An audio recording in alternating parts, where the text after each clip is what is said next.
Audit firm for the .com silo was Prager Metis, a firm which I am not familiar and whose website indicate that they are the first ever CPA firm to officially open its metaverse headquarters in the metaverse platform Decentraland. So let me get this right. The CPA firm for the .com arm of FTX Group was a firm that claims to open their firm on a metaverse in Decentraland.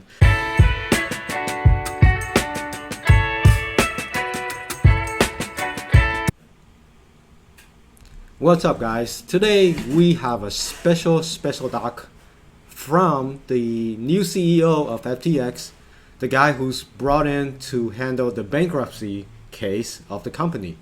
His name is John J. Ray III.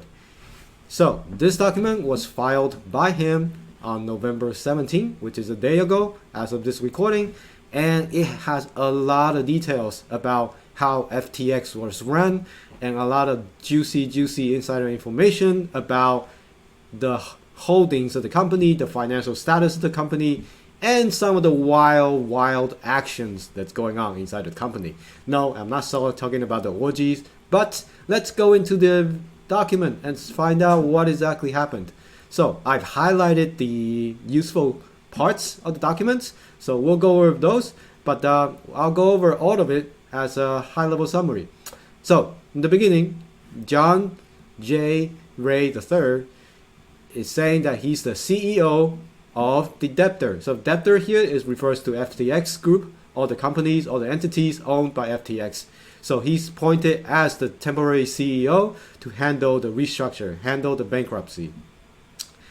So he has a lot of experience, actually. He has over 40 years of legal restructuring experience, and he's been the chief restructuring officer and CEO of several of the largest corporate failures in history.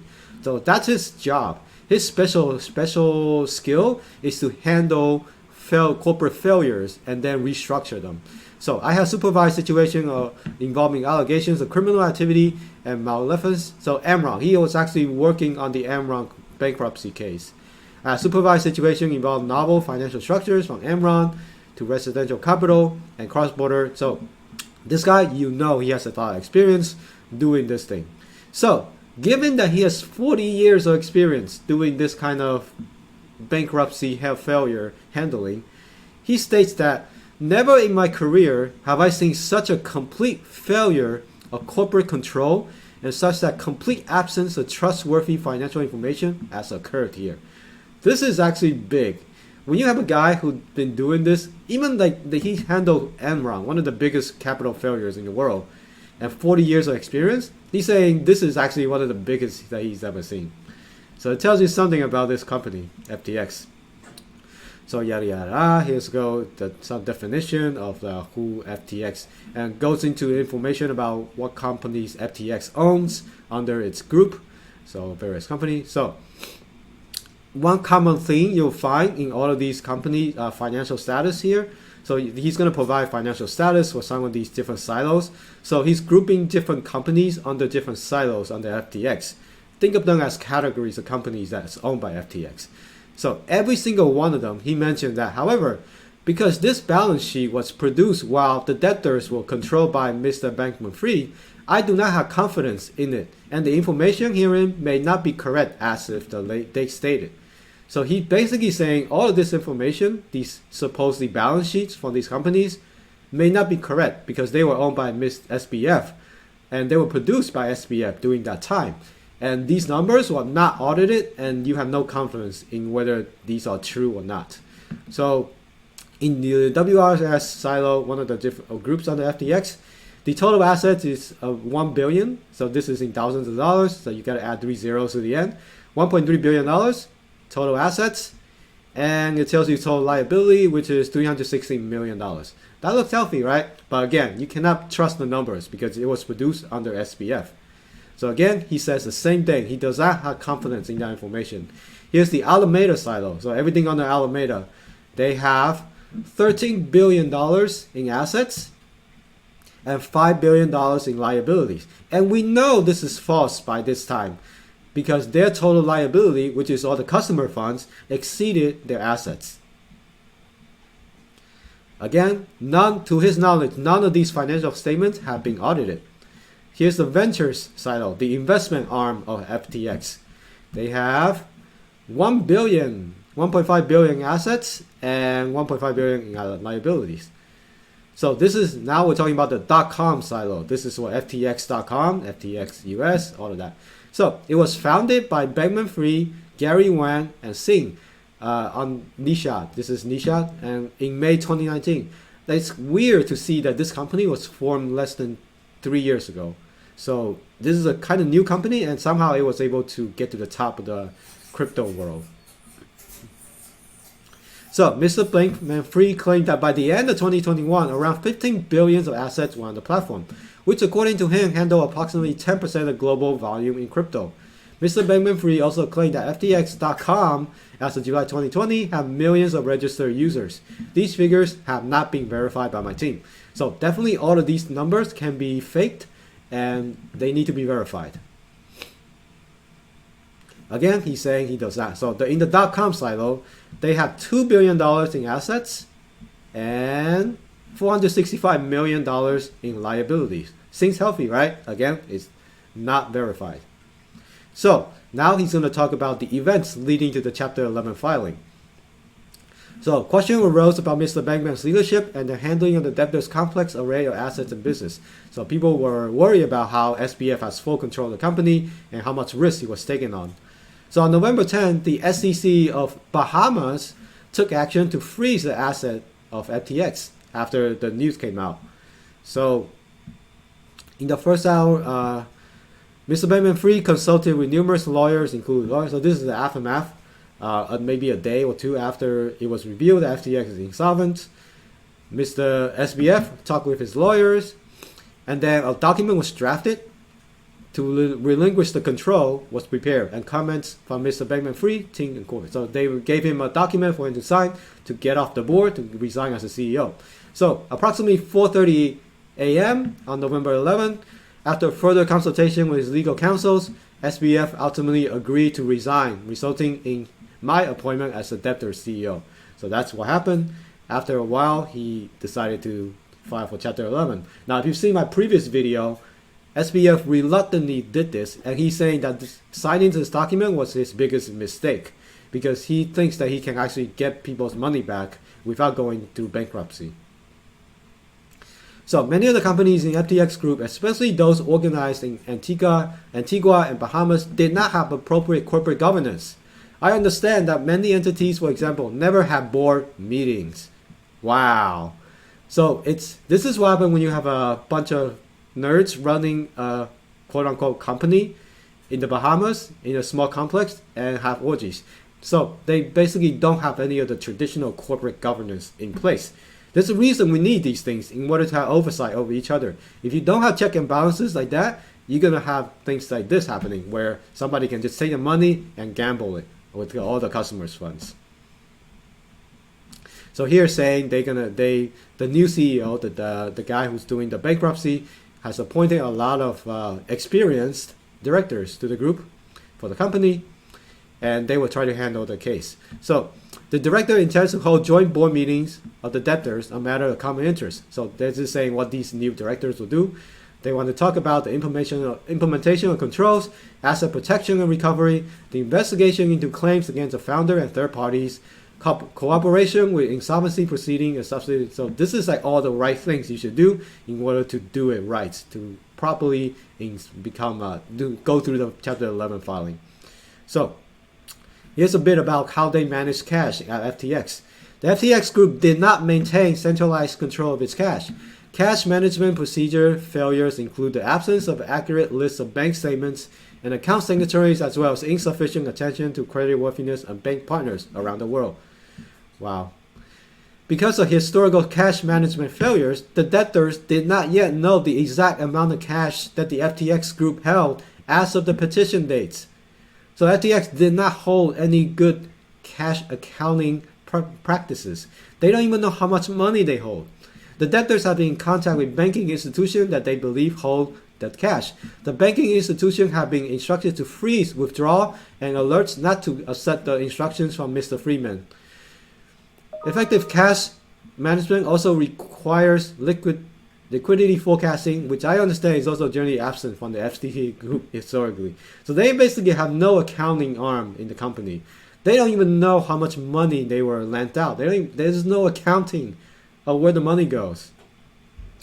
The FTX group received audit opinions and consolidated financial firm with 2 of the silos. The period ended in the audit firm for these silos, Armanino LLP, was a firm which I am professionally familiar.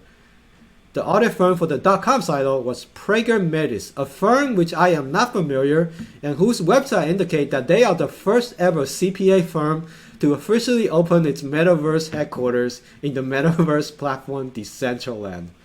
So let me get this right. The CPA firm for the .com arm of FTX Group was a firm that claims to open their firm on a metaverse in Decentraland. You couldn't make this up. This is the CPA firm they hired. That's insane. I have substantially concerned as to the information presented in these audited financial statements, especially with the suspected dot. So of course you have to suspect all the information from the audited arm from a company that claims to have a metaverse office.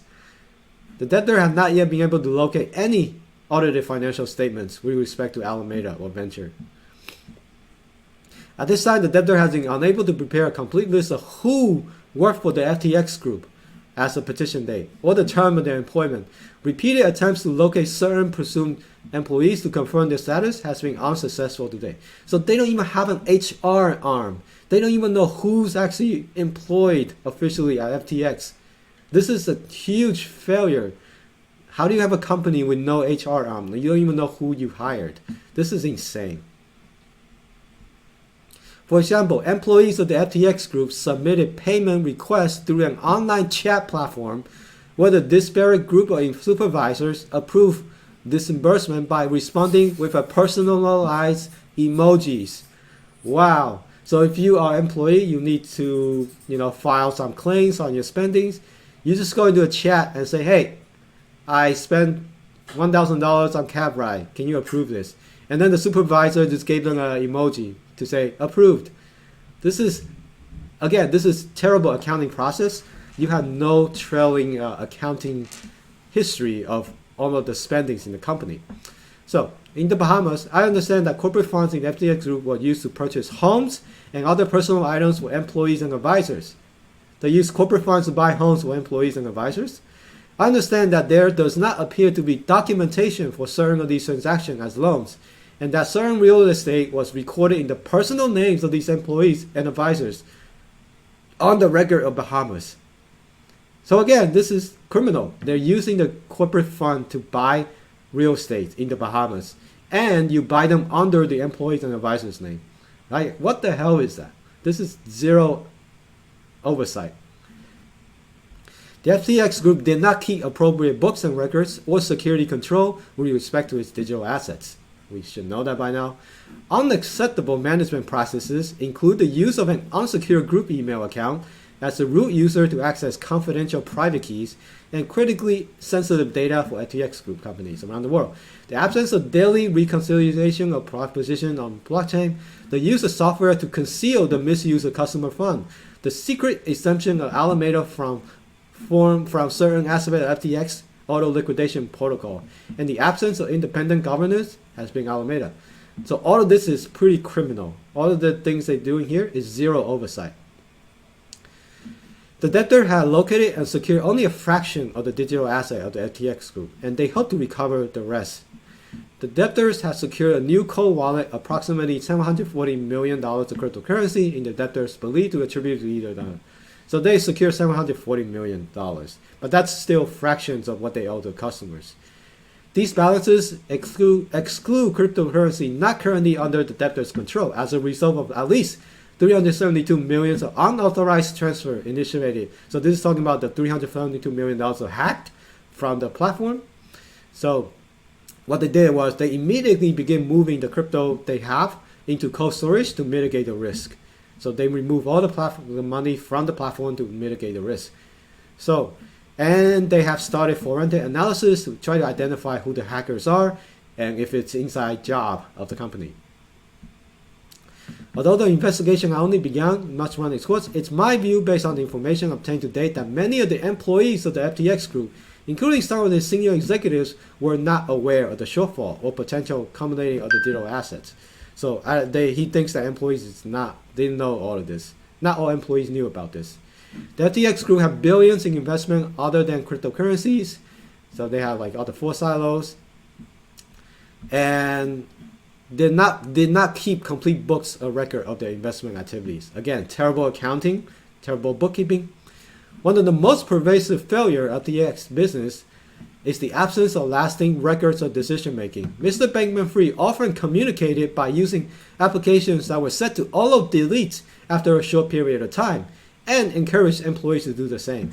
So SBF encouraged people to use a ephemeral messaging service, meaning when you say something, it'll auto-delete itself after a certain amount of time.